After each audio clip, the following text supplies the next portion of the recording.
अब सड़कें चमचमा रही है, तो इनको चाहिए डूबे हुए सड़क, मगर इनके किस्मत चमके, ये यही चाहते हैं, जनता नहीं होने देगी। कोई प्रश्न हो तो अवश्य पूछे। देखिए, राहुल गांधी कौन से गरीब की लड़ाई लड़ रहे हैं हमको भी पता है।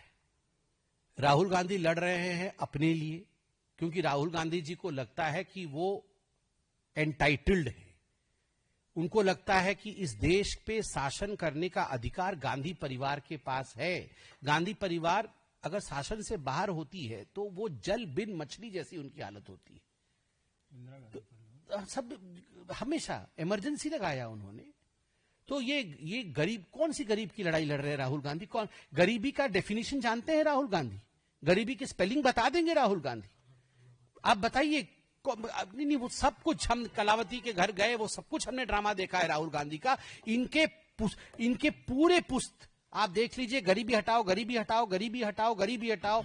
जवाहरलाल नेहरू बोलते थे गरीबी हटाओ, इंदिरा गांधी बोलती थी गरीबी हटाओ, राजीव गांधी बोलते थे गरीबी हटाओ, सोनिया गांधी बोलती थी गरीबी हटाओ। अब राहुल गांधी बोलते हैं गरीबी हटाओ। उनको बोलने का मौका नहीं मिलेगा वैसे तो, मगर बोलते तो रहते हैं प्रेस कॉन्फ्रेंस में गरीबी हटाओ। मगर हटाया किसने गरीबी? 25 करोड़ लोगों को अगर गरीबी रेखा से ऊपर उठाया तो वो मोदी जी ने उठाया। तो कौन गरीब के लिए लड़ रहा है? ये वोटर लिस्ट में जिसके नाम कटे हैं उसका एक प्रक्रिया है, संवैधानिक प्रक्रिया है, और वो संवैधानिक प्रक्रिया सुप्रीम कोर्ट अभी देख रही है। छाप कर भी इलेक्शन कमीशन ने दिया है, बीएलए कंप्लेंट करे बीएलओ को जाकर, तभी तो 1 महीने का समय दिया जाता है। गरीब हो या अमीर हो, देश के हर नागरिक के लिए संविधान ने अधिकार दिए हैं, बाबा साहेब ने अधिकार दिए। अधिकार का प्रयोग करे, केवल चोर चोर ना चिल्लाए। ये बचपन में हमने कुआं चोरी वाली कहानी सुनी थी। ये मतलब आपको सुना कुआं चोरी हो गई है? ये होती थी, ये कांग्रेस के जमाने में कुआं चोरी होती थी, मतलब कागज में कुआं खुद जाता था मगर वहां कुआं होता नहीं था। तो बाद में जब इंस्पेक्शन के लिए जाते थे बड़े बड़े अधिकारी, तो क्या रे कुआं तो चोरी हो गया, कुआं चोरी हो गया। तो ये पूरी राहुल गांधी और कांग्रेस पार्टी का ये कुआं चोरी वाली कहानी है। मतलब कुछ है नहीं इनके पास एजेंडा। आप देखिए, पहले चौकीदार चोर है, अंग्रेजी में भी कर देंगे। देखिए, ये पहले चौकीदार चोर है, अब इलेक्शन कमीशन चोर है। ये हर कोई चोर है। जो लोग बेल पे बाहर हैं उनके लिए हर कोई चोर है, सिर्फ वही चोर नहीं है। मैं तो मंच पे आज लालू जी को देख रहा था, मुझे तो आश्चर्य होता है। बेल पे बाहर हैं, चारा चोरी के लिए बाहर हैं, और उनकी पार्टी चोरी चोरी करके प्रेस कॉन्फ्रेंस कर रही है, चोरी चोरी। बताइए क्या हो रहा है? आपने सही कहा कि राहुल गांधी और ऑपोजिशन पार्टीज ने, और खास करके कांग्रेस ने, ये जो मॉनसून सत्र था उसे समाप्त कर दिया, डिस्ट्रॉय कर दिया। मगर आपने पूछा कि क्या वो सफल हो गए? याद रखिए, डिस्ट्रॉय और सफल ये दोनों शब्द कभी भी एक साथ नहीं जुड़ सकते। जो डिस्ट्रॉय करता है, जो समाप्त करता है, जो खराब करता है, जो ध्वंस कर देता है बने बनाए चीज को, वो असफल ही होता है। तो कांग्रेस पार्टी ने अपने आप को देश के सामने उजागर किया है, दिखाया है कि हम ध्वस्त करते हैं। एक एक दिन में करोड़ों रुपए खर्च होते हैं। हम सभी सांसद यहां पर क्यों बैठे हैं? ताकि चर्चा, सार्थक चर्चा हो सके। और जिन विषयों में चर्चा मांगी थी उन विषयों पे तैयार है हम चर्चा करने के लिए। मगर ये चर्चा भी नहीं कर रहे हैं, ना चर्चा होने दे रहे हैं, केवल और केवल इसलिए क्योंकि इन्हें एक हंगामा काटना है और कोई भी मुद्दा नहीं है इनके पास। आप सोचिए, एक करप्शन का मुद्दा होता तो पार्लियामेंट में डिस्कशन करते, एक कोई देश में कोई गड़बड़ी हुई होती हमारे सरकार द्वारा तो पार्लियामेंट में हंगामा करते। वो उस विषय पे हंगामा कर रहे हैं जिस विषय में पार्लियामेंट इलेक्शन कमीशन के विषय को कैसे डिस्कशन करेगी? आप इलेक्शन कमीशन आपको बुला रही है, आप जाते क्यों नहीं डिस्कशन करने? आपको इलेक्शन कमीशन ने 5-5 बार बुलाया कि आइए, जो भी डाउट है आप हमारे साथ बैठ के डिस्कस करिए। Why doesn't Rahul Gandhi go and discuss? Why doesn't the Congress party go and discuss it with the election commission? क्योंकि चोर उनके अंदर है, उनके मन में है। नहीं, देखिए, राहुल गांधी बिहार यात्रा में, वो तो पूरी देश में यात्रा कर रहे थे, अब उसका हश्र क्या हुआ वो भी आपने देखा है। देखिए, जहां जहां राहुल जाते हैं उसके बाद क्या होता है ये तो आपने हर चुनाव में देखा ही है। तो इसमें हमें आपत्ति नहीं है, वो थोड़ा ज्यादा ही जाना चाहिए। हमारा भी मानना है कि राहुल थोड़ा ज्यादा जाए, तेजस्वी से मेहनत नहीं हो पा रहा है इतना, थोड़ा राहुल जाएं, अच्छी बात है, डेमोक्रेटिक कंट्री है। जहां तक जीत का सवाल है, बिल्कुल हम जीतेंगे।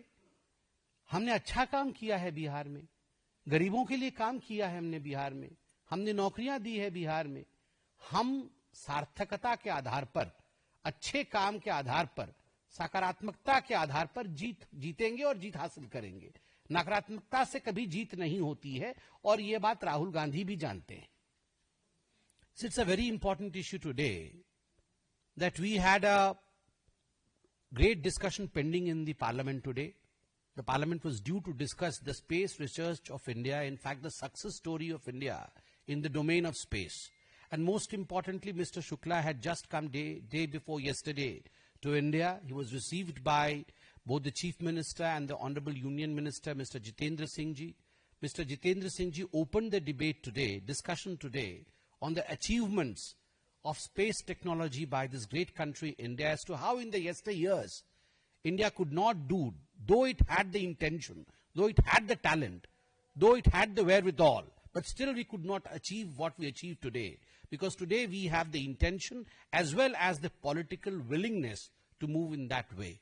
But astonishingly, continuously while the Honorable Minister was speaking, was deliberating on this very important issue, the opposition kept on disrupting, and in fact, there was a point where opposition members tried to jump so that their placards could be thrown in front of the Honorable Minister. The Honorable Minister was democratic enough, and I would say he added a tinge of humor by saying that I am in space, so you cannot in fact come and hinder me.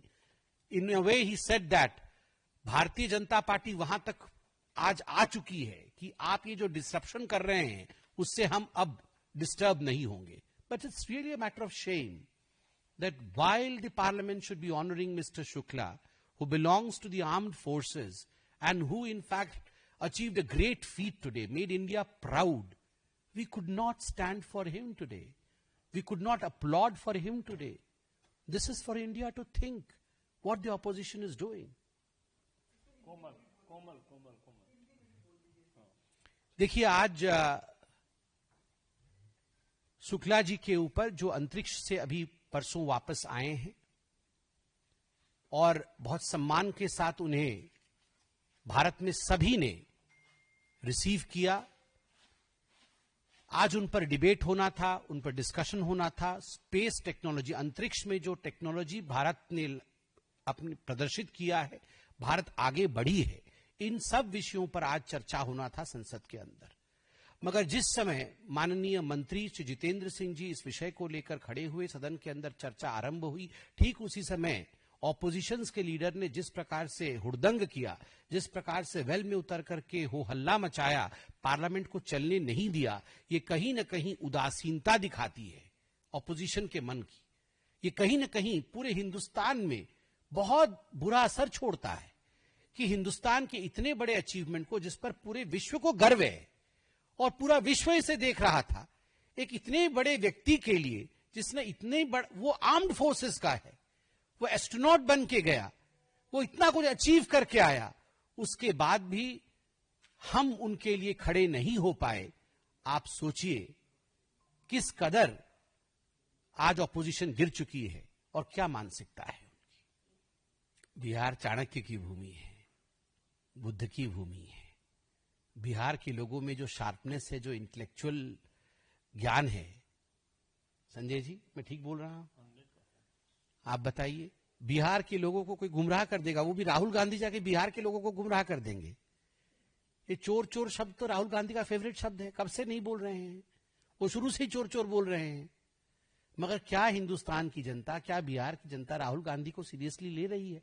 कोई राहुल जी को seriously नहीं ले रहा है। बिल्कुल देखिए, Rafale के लिए क्या क्या चोर चोर कहा था, फिर 3 बार कान पकड़ के उठक बैठक सुप्रीम कोर्ट में करना पड़ा राहुल जी को।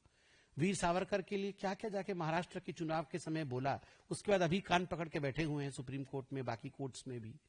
तो ये इसी प्रकार थोड़े दिन में देखिएगा, फिर कान पकड़ेंगे। ये जो चोर चोर बोल रहे हैं, अभी मैं तो कल देख रहा था इलेक्शन कमीशन का, या तो एफिडेविट दो या तो माफी मांगो। एफिडेविट भी नहीं देंगे, माफी भी नहीं मांगेंगे, ऐसा तो नहीं चलेगा ना। ये देश है, लोकतांत्रिक तरीके से चलता है, संविधान के अनुसार चलता है, और लोग बहुत समझदार है बिहार के। देखिए, जहां तक बीजेपी और बिहार, बीजेपी और इलेक्शन का सवाल है, बीजेपी का एजेंडा कभी भी ऑपोजिशन का यात्रा या इस प्रकार की ऑपोजिशन की मूवमेंट नहीं होती है। बीजेपी हमेशा अपने एजेंडे पे चलती है और हमारा एजेंडा विकास का एजेंडा है, डेवलपमेंट का एजेंडा है।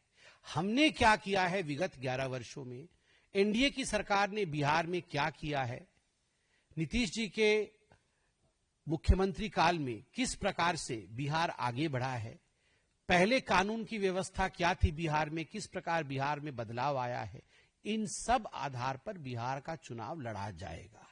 स्वाभाविक रूप से ये जो दो लड़के वाला विषय, ये एक्सपेरिमेंट फेल हो चुका है। अब वो लड़के भी नहीं रहे वैसे, आप कब तक उन्हें लड़के लड़के बोलते रहेंगे। चलिए।